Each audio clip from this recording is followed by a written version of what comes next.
The Arabian Desert. A vast ocean of drifting sands and scorched, sun-baked rocks. Beneath these endless dunes, oil. The lifeblood of our new mechanical century. For more than 400 years, the Ottoman Empire has ruled these lands, controlling all that's to be found here. But the Ottomans do not rule unopposed. Small bands of Bedouin rebels have united to overthrow the empire. They strike without warning and then vanish into the desert. Fighting alongside them is a lone British officer whose exploits have earned him wide renown. The world has taken to calling this man Lawrence of Arabia. In the desert, you rely on good planning, but you also hope for a dash of luck. And luck was with us when we learned of a recently derailed Ottoman train carrying a most interesting piece of cargo.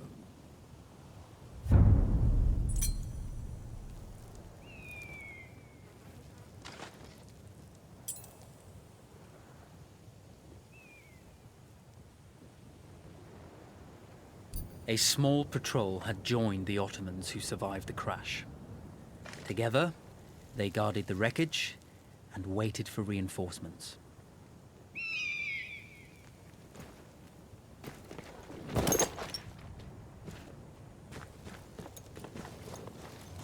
A lone fighter has just one advantage over a large enemy force. A lone fighter can move unseen.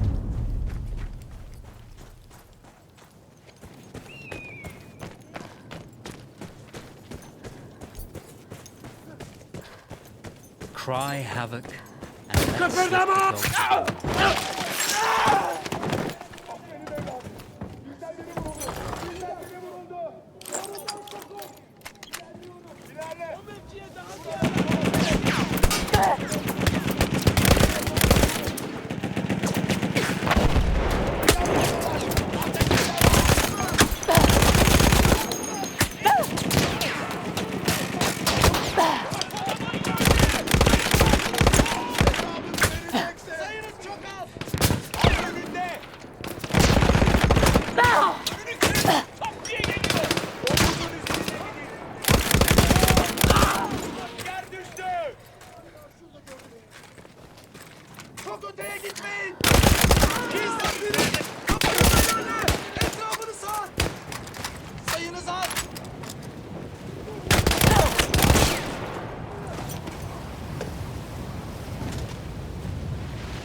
Now, it's over.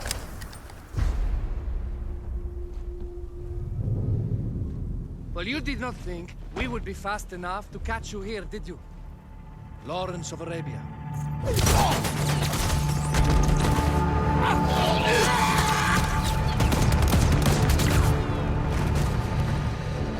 Actually, I was rather depending on it. Lawrence. Well, this is very clever. Now the hunter becomes the hunted. So who might you be? How enchanting you are, my dear. Ahmed. I'll show you enchanting. If it weren't for you, I'd be free. Free, is it? You'll be free when you're dead. And I'm happy to tell you, the Empire intends to grant you all this freedom very soon. An engine of destruction scours this desert, obliterating your allies, your families, your homes. Soon there will be nowhere to run. Nowhere to hide. Soon all that you know, and all that you love, will be ashes. You will all be free to die. Oh, you animal! Zara!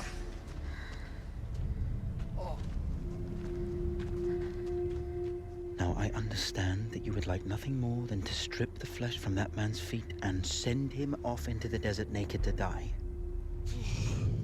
But think about it. You're right. I'm sorry. My friend here, she can be a little brusque. You're going to tell me how to lie to your train, so we can lure it into a trap and destroy it. Impossible. To even begin to talk to that train, you would need an entire book of communication codes. Oh, like this one, you mean? You can never stop the progress of machines. One day, the whole world will take your lands and the precious black gold beneath its sands.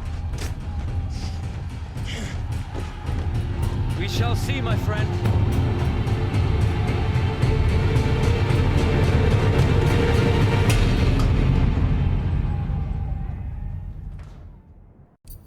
Of course, obtaining the codebook was not enough.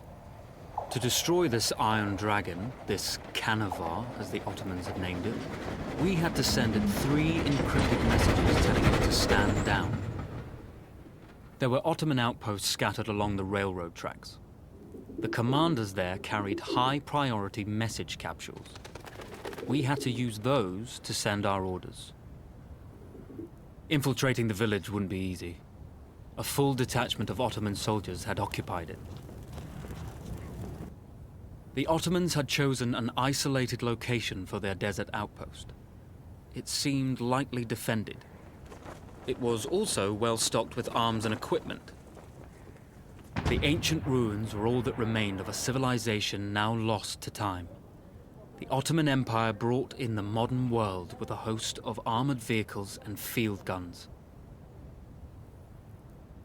3 commanders to eliminate, 3 personal message capsules to be stolen, and then sent with our false orders. How Zara tackled this dangerous and audacious mission was up to her.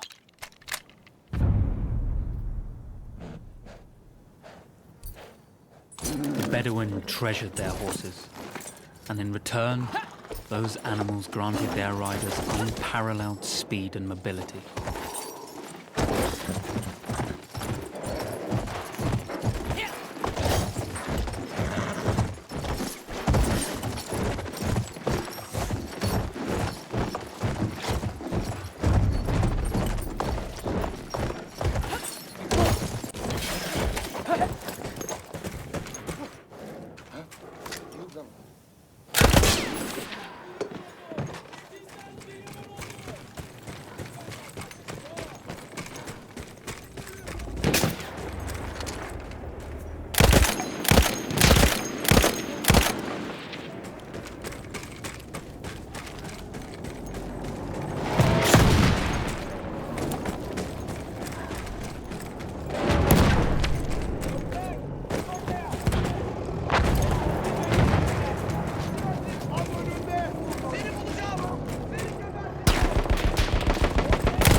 A single order wouldn't be enough.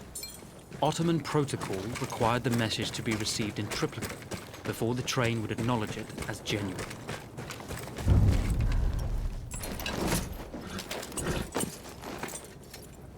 Here! Ha!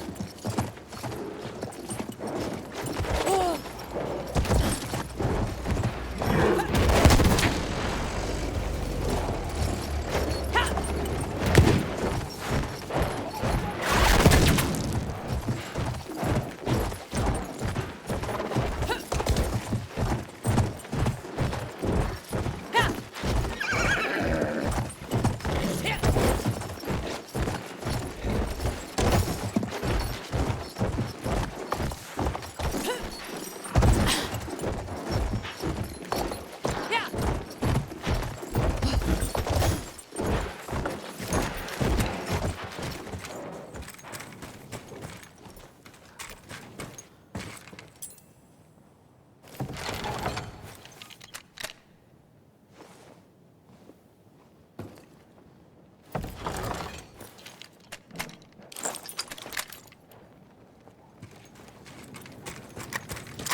Mevkisine hücum et!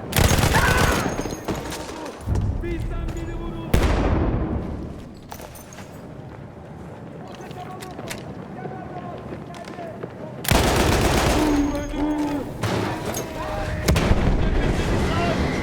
Kaçış yok!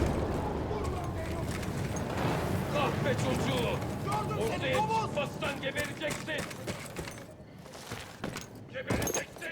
Teslim ol kafir!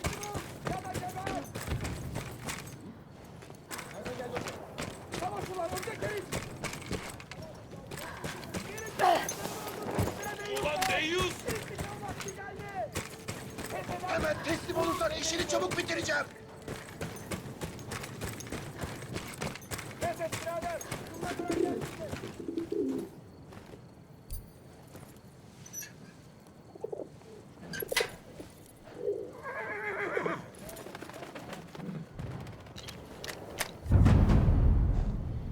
We were putting a great deal of trust in Zara's capabilities, but I had complete confidence that she would carry the day.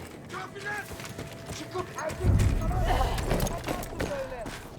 O mevkiye daha ziyade ateş gerekir. O mevkiye lütfen! Bitsin ulan!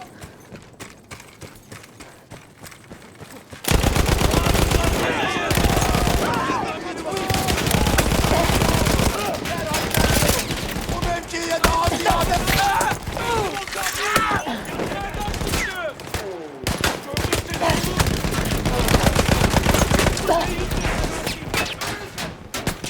Hayırın bizden al!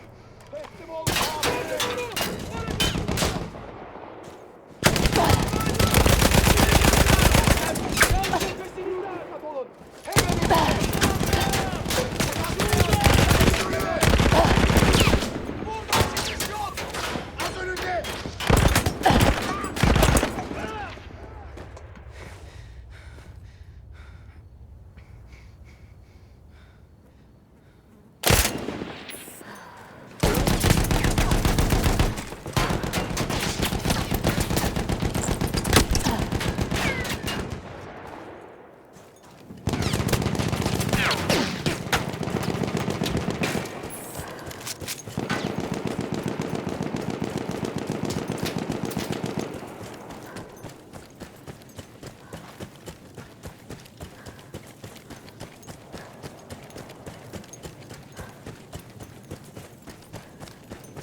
arkadaşım. Buralarda bir yerde.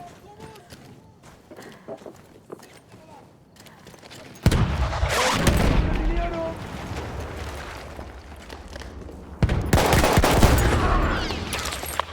Ortaya çıkarsan merhamet gösteririm.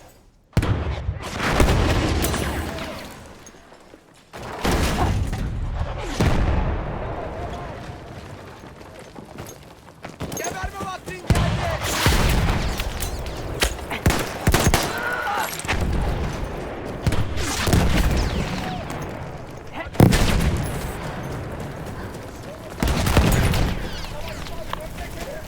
Geberme vaktin geldi.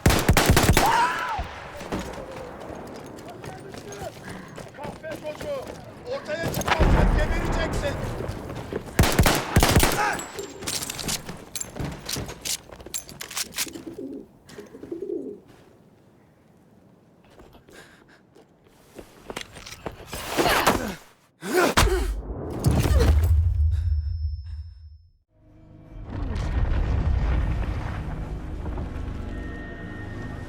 Although you see, the message had already been sent, my dear. Though not the message you would have wanted. Elorens was such a good host. It almost seemed rude to escape. I made sure to note the location of Lawrence's camp, of course. Which means the train knows too.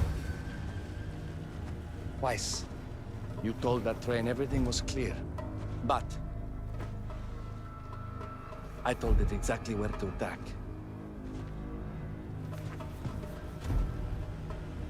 The beast has your scent, my dear. And it's coming to slaughter you and your little band of rebels. First, the firestorm from the cannon. Then, up close with the troops to slaughter any survivors.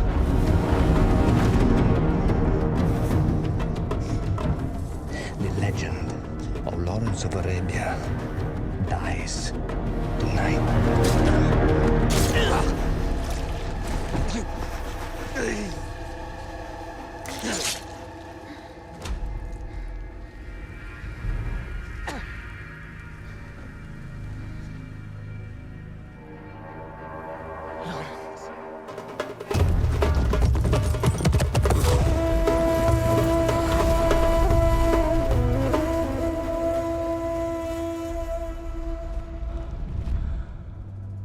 You slipped away just in time.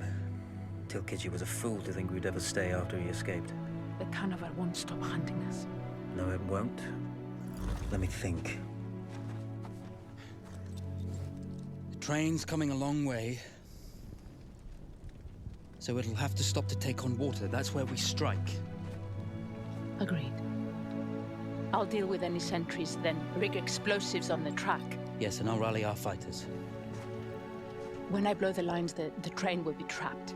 So when you hear the blast, you need to attack them with everything you have. It's good. But you know that there's a chance the men may not come. You may set off those explosives and find you're out there all alone. You know that. I guess I won't know either way until I set it off.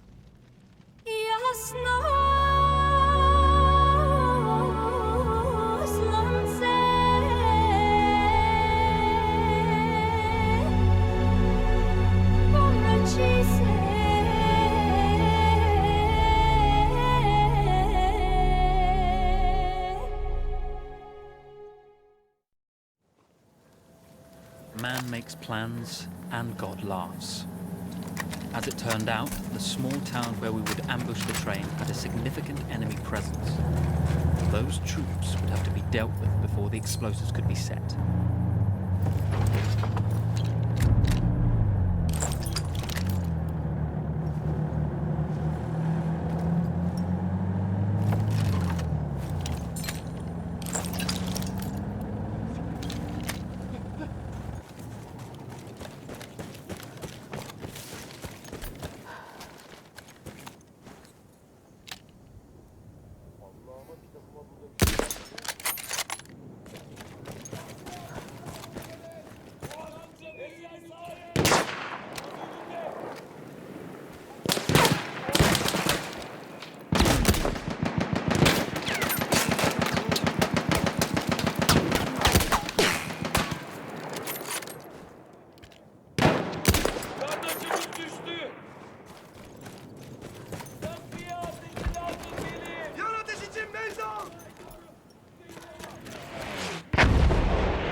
mevkiye dağıt!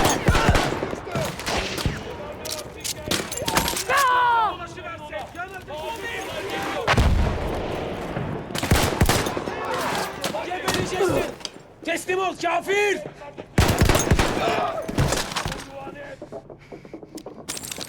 Yandan dolaş! Ateşe devam! Dur lan! Ellerini kaldır!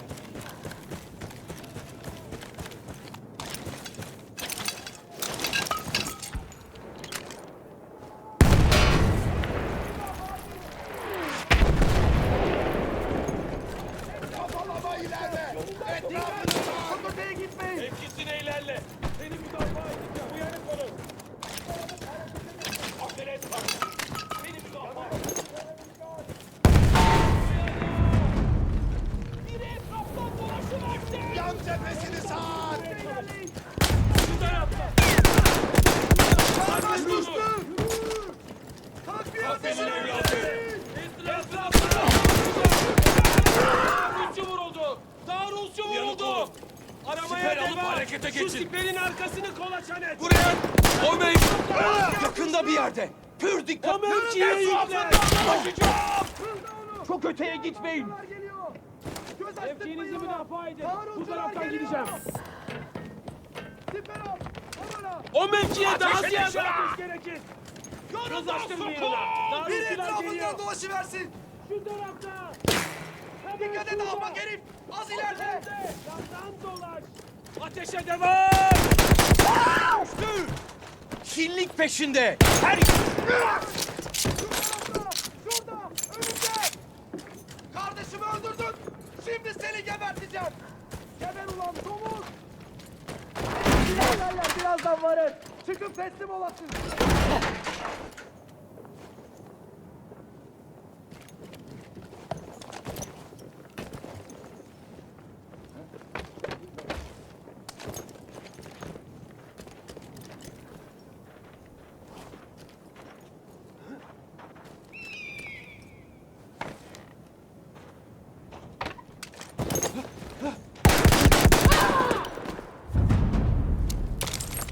Once Zara secured the town, the trap could be set for the arriving train.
Vengeance can be a sweet or bitter brew. How did you find it, Zara?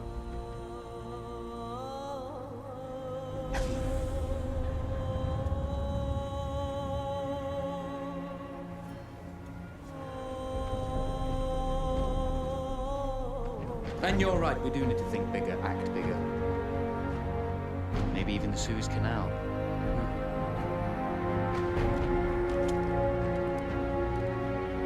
Tell me, what do you know about battleships?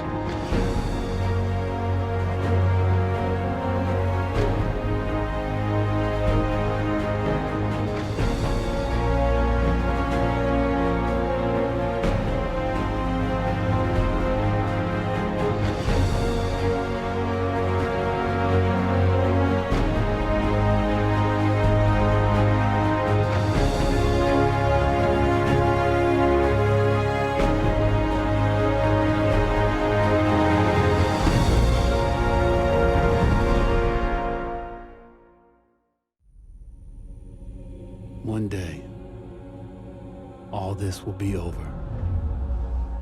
The war to end all wars will be won by one side or the other. The guns will rust, grass will grow, and there'll be nothing left of any of this. The land will heal itself, as everything does in the end. We'll be long gone by then, but maybe not forgotten. History only remembers 1 in 1,000 of us. Then the future will be filled with stories of who we were and what we did, how we lived, how we fought, and how we died. When this is all over and the war is won, they will remember us. But until that day comes, we will stand. We will look death in the eye. And we will fight.